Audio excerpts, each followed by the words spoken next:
menyesal. Untuk memperbaiki diri agar di tahun yang akan datang posisi kita bisa jadi lebih membanggakan Nabi Muhammad sallallahu alaihi wasallam. Bahkan Nabi Muhammad pernah bersabda, apa kata Nabi Muhammad? Man kana yaumuhu khairun min amsih fahuwa rabih, kata Nabi Muhammad. Man kana yaumuhu ahsanu min amsih fahuwa rabih. Barang siapa orang yang hari ini lebih baik daripada hari kemarin, maka dia termasuk orang yang beruntung. Orang yang beruntung adalah bukan yang hari ini dapat gaji lemburnya double, bukan. Orang yang beruntung bukan yang hari ini cepet-cepetan datang ke pasar kebagian belanja, bukan. Tapi orang yang beruntung adalah orang yang hari ini lebih baik daripada hari kemarin. Fahuwa rabih, kata Nabi Muhammad. Maka dia golongan termasuk orang yang beruntung, orang yang sukses. Kalau mau tahu ciri-ciri orang sukses adalah yang kayak begini. Jangankan ngomongin akhirat, dunia pun kayak begitu. Dunia pun dalam pekerjaan kita, dalam perkantoran kita, dalam usaha kita, usaha yang paling bagus itu adalah usaha yang profitnya lebih gede hari ini daripada hari kemarin. Kan kayak begitu. Dapat cuannya lebih gede hari ini daripada hari kemarin. Kita kalau urusan dunia kan pengennya kayak begitu. Pengennya hari ini dapat duitnya lebih gede daripada hari kemarin. Kalau hari kemarin saya dapatnya 100 ribu, pengennya hari ini 150. Kayak begitu. Begitu juga amal ibadah. Kata Nabi Muhammad, orang yang beruntung adalah orang yang hari ini lebih baik daripada hari kemarin. Wa man kana yaumuhu ka'amsih fahuwa maghbun. Dan ketahuilah, orang yang hari ini sama aja sama kayak hari kemarin, sama posisinya. Salat duhur sama, salat asar sama, salat subuh sama, salat maghrib sama, salat isya sama. Pokoknya amal ibadahnya plek ketiplek sama. Hari ini sama hari kemarin. Fahuwa maghbun, kata Nabi Muhammad, maka dia golongan orang yang rugi. Sama aja masih dibilang rugi. Sama masih dibilang rugi, waliyadzubillah. Padahal salat subuhnya sama. Artinya nggak nambah amal ibadahnya. Harusnya kalau hari ini baca salawatnya 100 kali, besok usahain 150. Supaya menjadi besok lebih baik daripada hari ini. Kemudian lusa kalau bisa 200. Tambahin aja, intinya hari ini harus lebih baik daripada hari kemarin. Kalau hari ini baca Al-Qur'annya cuma selembar, besok usahain selembar setengah. Lusa usahain 2 lembar. Besoknya lagi, besok lusanya lagi usahain 2 lembar setengah. Kayak begitu terus. Bertambah.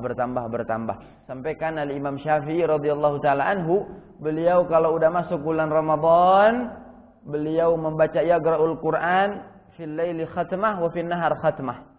Di malam hari 1 kali hataman, pagi hari 1 kali hataman Quran. Jadi 1 hari 2 kali hataman Quran.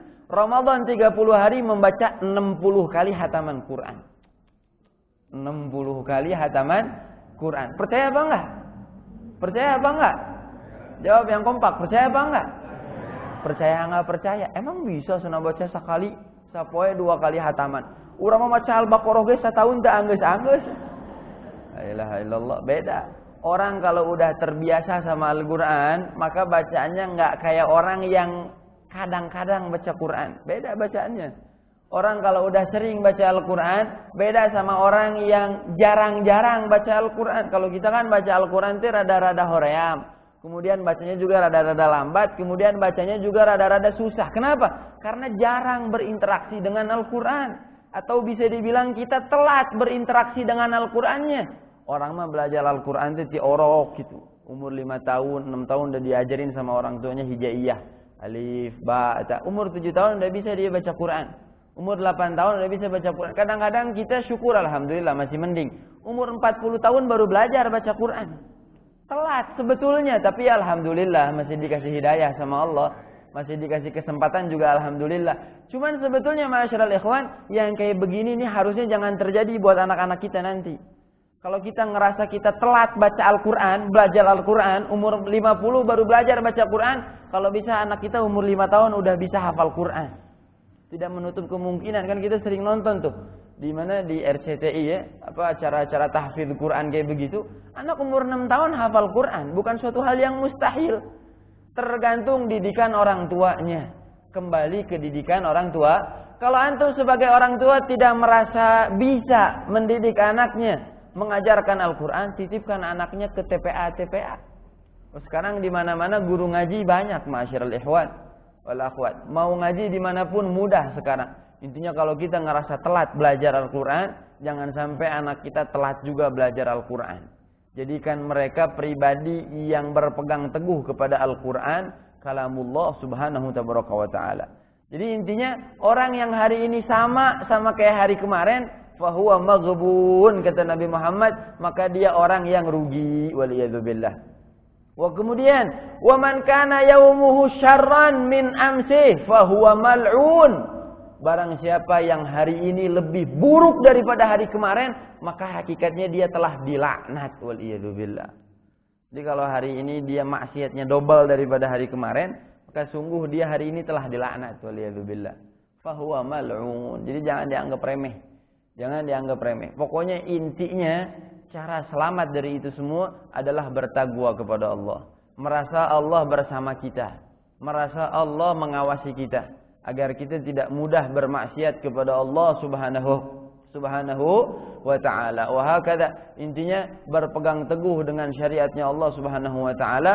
Menjalankan apa yang diwajibkan oleh Allah. Menjauhi apa-apa yang diharamkan oleh Allah subhanahu wa ta'ala, agar kita menjadi pribadi minimal kalau nggak bisa menjadi orang yang beruntung, bertahan jadi orang yang rugi. Artinya orang yang sama amalannya, jangan sampai berkurang. Kalau misalkan nggak bisa juga merugi, jangan sampai jadi orang yang dilaknat, waliyadzubillah. Tambahin amal ibadah kita setiap hari supaya nanti kita ketika berjumpa dengan Allah dalam keadaan udah siap. Betul? Masyarul hadirin, belum lama kemarin saya ke Batam. Kurang lebih 1 minggu yang lalu. Di sana, di Batam itu, banyak orang-orang takmir masjidnya berasal dari Jawa Barat. Ada orang Tasik, ada orang Panjalu, ada orang Garut, ada orang Cimahi. Banyak dari takmir masjid di kota Batam. Kita ngobrol waktu itu. Pas kita lagi ngobrol-ngobrol, banyak dari mereka yang udah lama nggak pulang. Ada orang yang paling bentar nggak pulang itu 2 tahun mereka nggak pulang. Yang paling lama yang saya tahu mereka nggak pulang selama 6 tahun mereka nggak pulang. Bayangin, mereka kerja di Batam, jadi takmir masjid juga di Batam, punya anak istri tinggalnya di kotanya masing-masing, di Garut, di Panjalu, di Tasik, di sana 6 tahun nggak pulang. Ketika ditanya bukan nggak pengen pulang, hati mah pengen pulang, kangen kasih mama sana. Kangen kasih bunda sana, kangen kasih ayang, kangen sama anak-anaknya bertumbuh, dia pengen ngelihat juga. Cuman kenapa mereka nggak pulang? Jawabannya karena mereka nggak siap. Mereka nggak siap buat pulang. Kenapa mereka nggak siap buat pulang? Nggak cukup modal. Intinya mendidinya nggak cukup modal. Kalau ditelaah ma'asyiral ikhwan, semua dari kita kalau ditanya rindu nggak sama Allah? Rindu nggak sama Allah? Pengen nggak ketemu Nabi Muhammad? Pengen ketemu Nabi Muhammad. Artinya kita juga pengen meninggal, pengen ketemu sama Allah. Cuman posisinya kita belum siap modal. Sholat kita masih belang betong. Kemudian amal ibadah juga belum banyak. Kemudian bacaan Al-Quran juga jarang. Kita juga pengen berjumpa dengan Allah. Dikatakan, man ahabba liqa Allah, ahabballahu liqa'ahu. Barang siapa yang senang ingin berjumpa dengan Allah, maka Allah juga senang ingin berjumpa dengan dia. Kita juga senang pengen berjumpa dengan Allah. Dalam arti kata juga kita rindu dengan Allah subhanahu wa ta'ala. Cuman dalam keadaan posisinya kita gak pengen pulang nih, takut mati. Kenapa? Kenapa kita takut mati? Karena kita sadar modal kita belum banyak. Dan utang kita masih banyak. Utang kita sama Allah masih banyak. Banyak sholat yang belum dikobo, banyak puasa yang belum dikobo, banyak zakat yang belum dibayar. Kita takut ketemu sama Allah karena modal kita nggak cukup. Sama kayak suami-suami di sana yang takut ketemu istrinya karena modalnya nggak cukup. Kayak begitu kurang lebih. Intinya ma'asyiral hadirin, berjumpa kita dengan bulan Muharram insyaallah. Dan bulan Muharram adalah bulan yang diagungkan oleh Allah Subhanahu wa taala, yang di dalamnya juga ada hari Asyura, hari yang dimuliakan oleh Allah Subhanahu wa taala. Maka dari itu ayo sama-sama kita perbanyak ibadah kepada Allah Subhanahu wa taala, perbanyak mengerjakan amal-amalan sunnah, kemudian berbanyak mengerjakan sholawat kepada Nabi Muhammad, serta istighfar, minta ampun kepada Allah min kulli dzunub, dari segala dosa-dosa. Mudah-mudahan dengan berkumpulnya kita di tempat ini Allah ampunin semua dosa-dosa kita. Amin ya rabbal alamin. Ma'asyiral hadirin wal hadirat, hakikatnya ketika kita nanti pulang berjumpa dengan Allah, ketika kita nanti meninggal dunia, ma'asyiral ikhwan, akhirat itu cuma dua. Akhirat mau nggak mau, tahu nggak tahu, akhirat itu cuma dua. Imma surga, imma neraka. Dua doang. Tempat pulang kita ini cuma dua jalur. Ada orang yang menuju surga, ada juga orang yang menuju neraka. Nggak ada yang di tengah-tengah. Atau bahkan nggak ada juga orang yang golput. Urama mau masuk surga, mau masuk neraka. Cari aman aja udah, urama cicing dia di dia. Nggak ada kayak begitu. Dia dipaksa harus milih, mau surga apa mau neraka. Nggak ada tujuan pulang ke akhirat melainkan cuma dua tempat, imma surga, imma neraka. Nggak ada tempat pulang yang lain. Ma'asyiral hadirin, dikatakan oleh Nabi Muhammad, yamutul mar'u ala ma 'asha alaih. Dikatakan seseorang itu akan meninggal sesuai kebiasaan di waktu hidupnya. Kita nih, ma'asyiral hadirin, pengen masuk ke dalam surganya Allah. Tentunya kita nggak pengen masuk neraka, karena cuma dua pilihannya, imma neraka, imma surga. Ya jelas semua dari kita, walaupun kita sadar dosa kita banyak, tambeng aja. Mau nggak mau kita pilihnya surga. Era te era, daik te daik. Pokoknya orang mah hayangna surga we. Walaupun kadang-kadang sholat belang betong maksiat jalan ge, tapi kah hayang masuk surga. Orang gila pun kalau ditanya, orang gila nih kalau ditanya pengen masuk surga apa neraka, pasti jawabannya pengen masuk surga. Jawabannya pengen masuk surga, ma'asyiral ikhwan. Semua dari kita pengen masuk surga. Dan kunci masuk surga salah satunya adalah wafat husnul khatimah. Orang kalau pengen masuk surga, yang dia kejar adalah gimana caranya detik-detik sebelum meninggal, meninggalnya dalam keadaan baik. Barang siapa yang mengucapkan la ilaha illallah dakhalal jannah. Kata Nabi Muhammad, barang siapa yang akhir ucapannya sebelum dia meninggal mengucapkan kalimat la ilaha illallah, maka dia bakal masuk ke dalam surga. Udah bila syak, tanpa diragukan lagi, bakal masuk ke dalam surga. Semua dari kita pengen wafatnya husnul khatimah. Mudah-mudahan kita semua wafat husnul khatimah. Amin ya rabbal alamin. Wafat husnul khatimah. Nabi Muhammad bilang, yamutul mar'u ala ma 'asha alaih. Kalau kita pengen wafat husnul khatimah, Nabi Muhammad udah ngasih bocoran. Kata Nabi Muhammad, orang itu bakal meninggal sesuai kebiasaan hidupnya. Kalau kebiasaan hidupnya baik, insya Allah meninggal ujung-ujungnya bakal jadi orang baik. Tapi kalau misalkan dia hidupnya dalam keadaan buruk, maksiatin orang, kemudian zalim sama orang, orang itu takut sama dia, orang itu merasa aman kalau dia nggak ada, dan orang merasa takut kalau dia ada. Waliyadzubillah, intinya orang buruk, maka dia akan meninggal dalam keadaan buruk. Waliyadzubillah. Yamutul mar'u ala ma 'asha alaih. Kemudian wa yuhsyarul mar'u ala ma mata alaih, kata Nabi Muhammad. Dan seseorang akan dibangkitkan, seseorang ditentukan akhiratnya sesuai dalam keadaan matinya. Kalau matinya baik dia masuk surga, kalau matinya nggak baik, waliyadzubillah, otomatis mau nggak mau dia bakal masuk neraka. Waliyadzubillah. Lidzalik gimana caranya kita menjadi hambanya Allah Subhanahu wa ta'ala yang posisinya setiap hari usahain baik sama orang, baik sama Allah Subhanahu wa ta'ala. Kita diminta sama Allah supaya menjadi orang yang ihsan, memiliki lemah lembut, adil sesama manusia, bahkan memiliki kasih sayang kepada hewan. Memiliki kasih sayang kepada hewan. Orang yang kalau hidupnya baik semasa hidupnya, insya Allah nanti wafat dalam keadaan baik. Amin ya rabbal alamin. Tapi orang kalau kebiasaannya buruk, waliyadzubillah, maka mau nggak mau dia wafat juga dalam keadaan buruk. Ini mayoritas. Ya ada juga sebagian orang, sebagian orang yang semasa hidupnya buruk, tapi ujung-ujung sebelum dia meninggal jadi orang baik. Ada. Ada juga orang yang baik semasa hidupnya, tapi ujung-ujungnya jadi orang buruk. Ada. Tapi itu minoritas. Kita nggak ngomongin minoritas, kita ngomonginnya mayoritas. Kebanyakan orang kalau kebiasaannya baik, semasa hidupnya baik, mau nggak mau akhir hayatnya juga bakal baik. Oh, tinggal si bapak itu namanya getol ke masjid, nyaho mautna kumaha? Subuh-subuh pas erek mangkat ke masjid di sana. Maut nanti pas erek mangkat ke masjid maut. Kira-kira bagus apa enggak kayak begitu?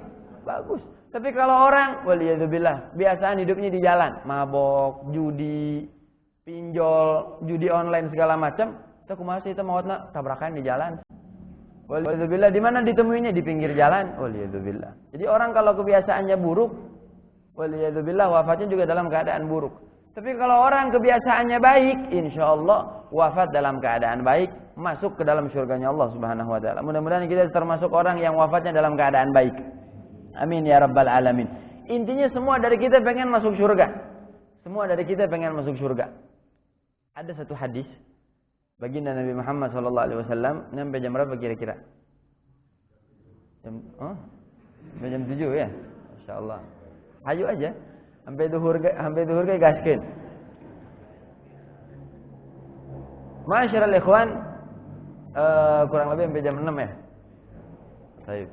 15 menit. Ada satu hadis Nabi Muhammad sallallahu alaihi wasallam, hadis jarang dibahas orang.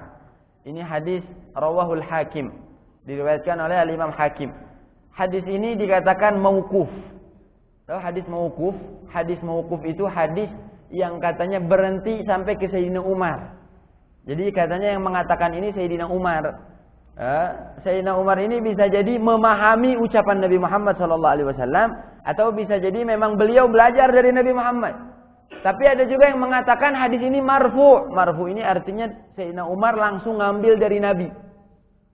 Hadis ini berasal langsung sumbernya dari baginda Nabi Muhammad sallallahu alaihi wasallam. Apa bunyi hadisnya? Kata Nabi Muhammad sallallahu alaihi wasallam, "Lawidda'a" qala Nabi sallallahu alaihi wasallam, "Lawidda'a 'alal ghaib la syahidtu 'ala khamsin nafar annahum ahlul jannah."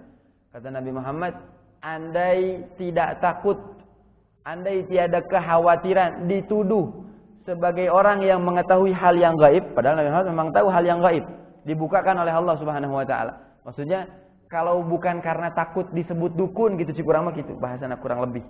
Andai kata Nabi Muhammad, saya enggak takut disebut dukun, maka saya bersaksi, kata Nabi Muhammad, la syahidtu ala khamsi nafar. Saya bersaksi bahwasanya 5 orang ini annahum min ahlil jannah, mereka bakal jadi golongan orang yang bakal masuk surganya Allah taala. Nabi Muhammad yang bersaksi. Kan kita enggak tahu nih urusannya, posisinya dasar hukumnya enggak ada orang yang tahu siapa yang bakal masuk surga, siapa yang bakal masuk neraka. Semuanya kan punya Allah. Enggak ada dari kita yang megang tiket surga. Tapi kata Nabi Muhammad, andai kata tidak dikhawatirkan, dibilang sok tahu tentang hal-hal yang gaib, maka saya bersaksi 5 orang ini pasti bakal masuk surga.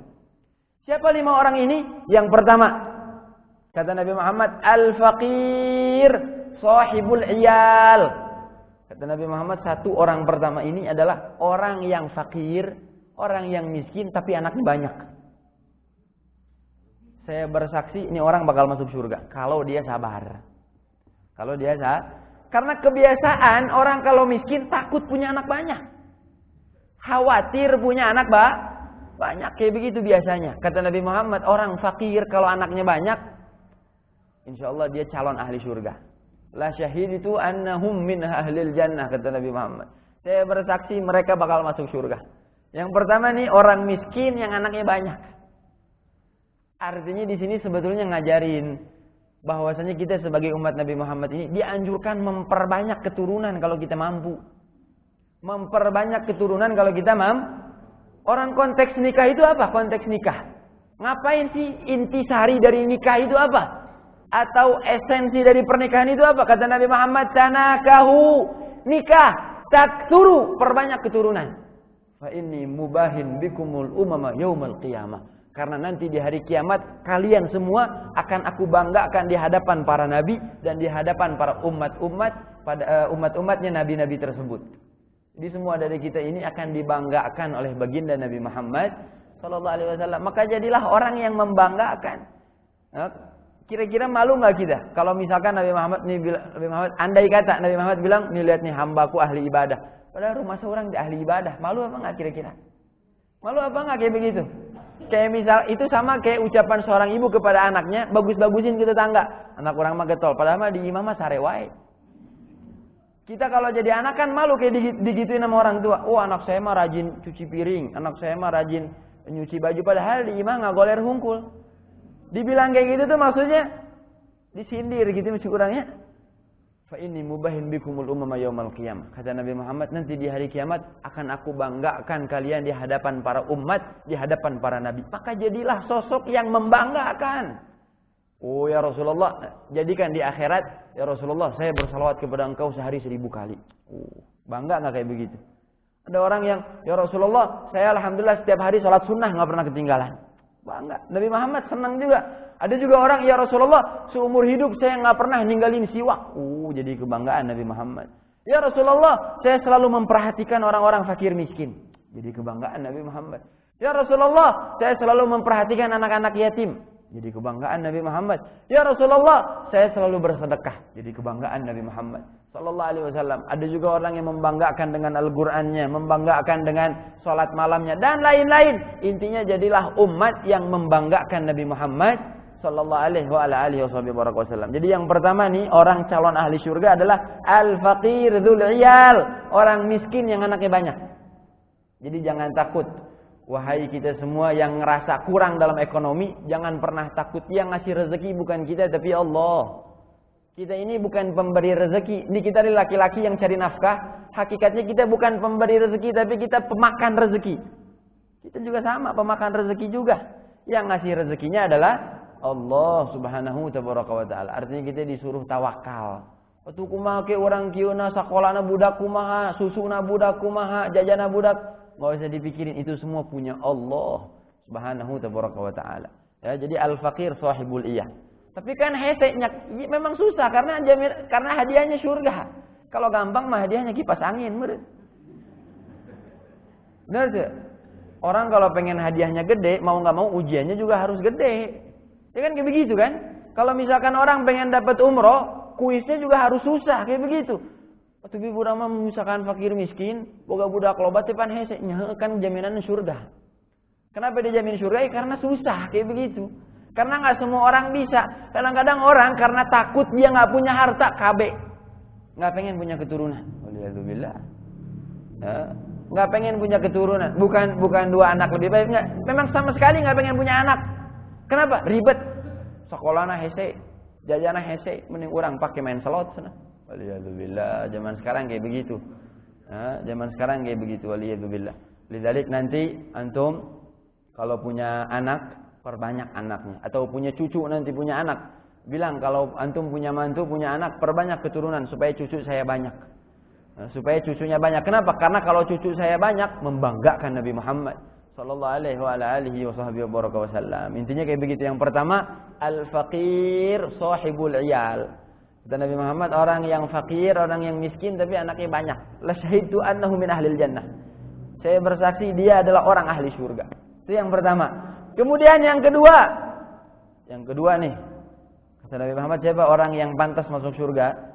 Yang pantas masuk surga adalah al-mar'atu radin anha zaujaha. Ngeri nih perempuan nih. Kata Nabi Muhammad, yang pantas masuk surga adalah perempuan yang suaminya ridho kepada dia. Perempuan yang suaminya ridho kepada mereka. Itu adalah orang yang pantas masuk ke dalam surganya Allah Subhanahu wa ta'ala. Jadi kata Al-Imam Al-Habib Muhammad bin Abdullah Al-Haddar, beliau pernah bilang, yang paling mudah masuk ke dalam surga adalah perempuan. Perempuan adalah manusia, adalah hamba Allah yang paling gampang masuk ke dalam surga. Bahkan beliau mengatakan antara perempuan dengan surga cuma 4 langkah. Perempuan kalau pengen masuk surga cuma ngelangkah 4 kali masuk surga. Nggak usah pakai Gojek, nggak usah pakai Grab. Ngelangkah doang 4 langkah. 4 langkah buat perempuan masuk ke dalam surga. Kok bisa 4 langkah? Maksudnya gimana? Apa dalilnya? Kata siapa? Habib Muhammad bin Abdullah Al-Haddar. Oh, ini mah Habibnya suka dongeng. Oh, sekarang kan kayak begitu. Dalilnya dari mana? Dalilnya Al-Habib Muhammad bin Abdullah Al-Haddar ngambil dari hadis Nabi Muhammad sallallahu alaihi wasallam yang mengatakan, ayyuma imra'atin shallat khamsaha. Kata Nabi Muhammad, kunci perempuan masuk surga cuma 4. Cuma 4 kunci perempuan masuk surga. Idza shallat khamsaha, salat 5 waktu dijaga. Subuh, duhur, asar, maghrib, isya. Dijaga nih salat 5 waktu. Idza shallat khamsaha wa idza shamat syahraha, dijaga puasa Ramadan. Puasa yang wajib nih. Puasa yang wajib dijaga Ramadan. Saya yakin insya Allah ibu-ibu di sini kalau Ramadan semuanya puasa. Betul? Insya Allah semuanya puasa kalau nggak halangan, kalau nggak haid. Yang saya ragu itu kadang-kadang dikodok Ramadannya. Kadang-kadang suka kelupaan atau kadang-kadang suka ditinggalin. Kapan? Ketika dia Ramadan haid, sampai sekarang belum dikodok. Ini kadang-kadang yang sering diragukan. Ini kadang-kadang yang susah nih buat perempuan nih. Dan harus diingat ibu-ibu ya, jangan sampai masuk Ramadan tahun depan dalam keadaan masih punya utang Ramadan tahun